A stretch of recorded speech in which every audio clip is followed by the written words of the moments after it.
Hi, my name is Seanah Roper, and I'm a writer in Fort Nelson, BC. I'm going to read a poem I wrote for the Ekphrastic writing contest put on by the PLRAC Regional Arts Council. And the poem is called Fireweed, and it's inspired by a piece by Mary Mottishaw of the same name. A little bit about the poem and the piece. I was struck by the image of the piece and the contrast between the darkness and the beauty of the fireweed and what that kind of meant for women, for women's bodies, the bodies of people who have been exploited, and also what that means across generations. And so I wrote the poem, and here it is. Fireweed. Fireweed. If we are sent, it is by the moon. We are not rocks, but raindrops, whole, plump, and luminous.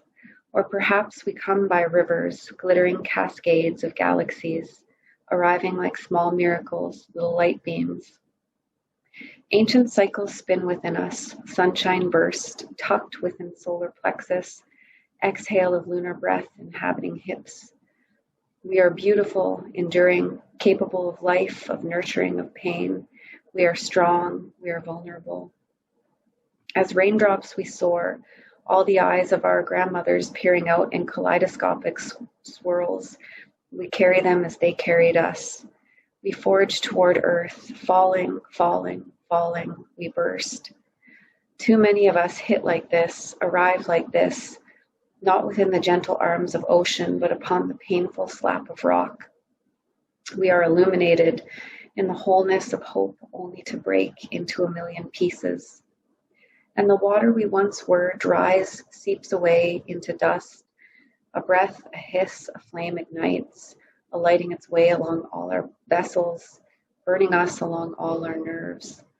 I have heard too many stories from sisters about uncles, grandfathers, neighbors.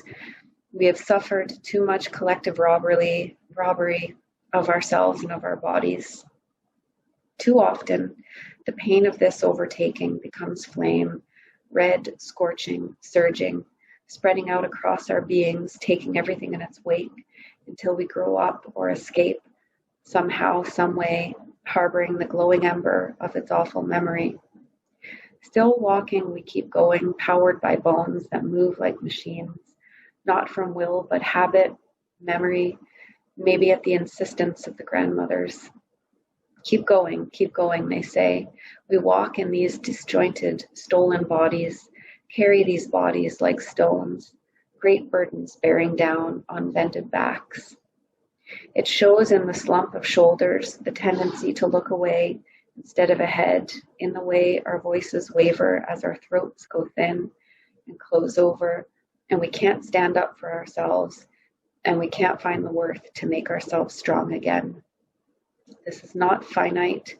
Do not misunderstand. These burdens do not define us. These obsidian shells, despite their thick covering, are not impermeable. Fireweed is born from this, sometimes called bombweed. It comes to occupy and recolonize traumatized land. First in little buds, breaking through the vessels of our blackened hearts when we realize and peel back the tarnished layers to find the truth of ourselves, that we are better than the things that happened to us. And so we begin to bloom again. Magenta flowers burst forth, veins growing, expanding out, making new skin.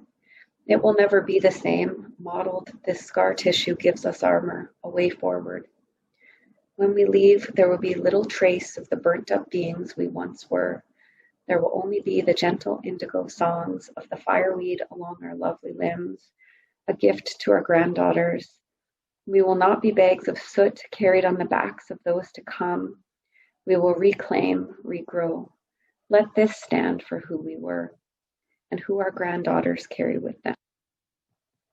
Thank you for listening.